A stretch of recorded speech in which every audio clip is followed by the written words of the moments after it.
Pesawat tak berawak Israel menjatuhkan granat di dekat pasukan penjaga perdamaian di Lebanon atau UNIFIL. Insiden itu dilaporkan UNIFIL pada Rabu 3 September 2025.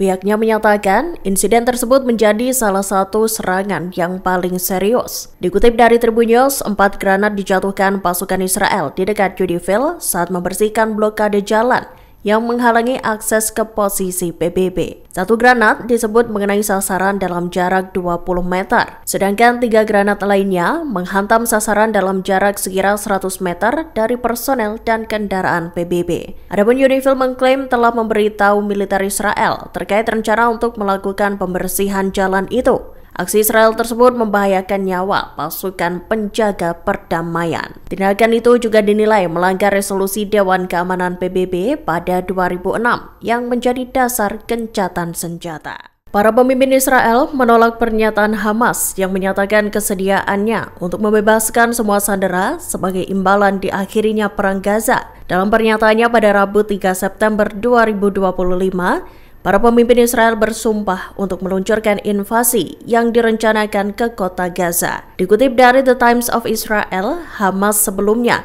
juga menekankan bahwa mereka siap membentuk administrasi nasional teknokrat yang independen untuk menjalankan pemerintahan di wilayah tersebut. Meski begitu, Israel memberi syarat untuk menerima tawaran itu. Israel menegaskan Hamas harus menyerah dan melucuti senjatanya. Kantor Perdana Menteri Israel menyatakan perang akan segera berakhir jika Hamas memenuhi 5 syarat dari Israel. Diketahui 5 syarat itu mencakup pembebasan sandera, pelucutan senjata Hamas, dan demilitarisasi jalur Gaza. Selain itu, syarat tersebut juga meliputi kontrol keamanan Israel di Gaza dan pembentukan pemerintahan sipil alternatif. Menteri Pertahanan Israel, Israel Katz, lantas mendesak agar militan Palestina itu menerima persyaratan yang diajukan pihaknya. Ia pun memberi opsi Hamas harus memilih antara menyerah atau Gaza rata dengan tanah. Presiden Amerika Serikat Donald Trump mendesak militan Hamas agar segera membebaskan sandera Israel yang masih ditawan di Gaza. Dalam pernyataannya pada Rabu 3 September 2025,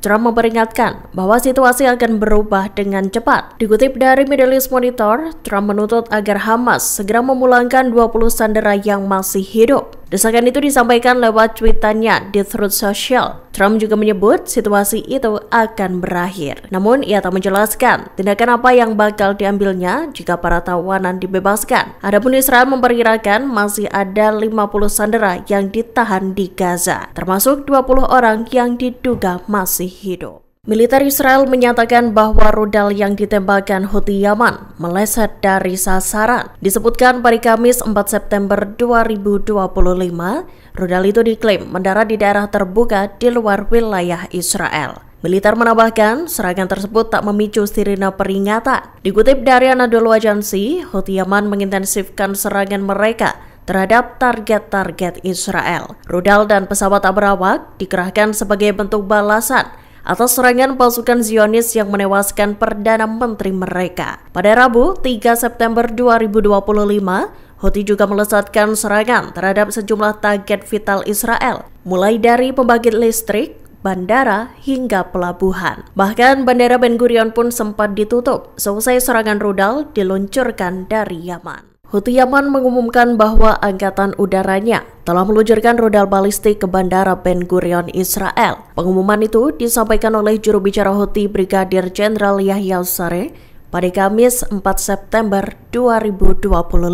Saree menyebut serangan itu sebagai bagian dari balasan awal atas agresi terhadap Yaman. Dikutip dari Al-Mayadin, Saree mengungkapkan bahwa pasukannya menembakkan rudal balistik Zulfikar. Ia mengklaim rudal tersebut berhasil menembus pertahanan Israel dan mengenai sasaran. Lebih lanjut, Saree menegaskan bahwa serangan dari Yaman itu menimbulkan kepanikan di Israel. Disebutkan jutaan warga Israel berhamburan mencari tempat perlindungan. Serangan tersebut juga mengganggu operasional Bandara Ben Gurion.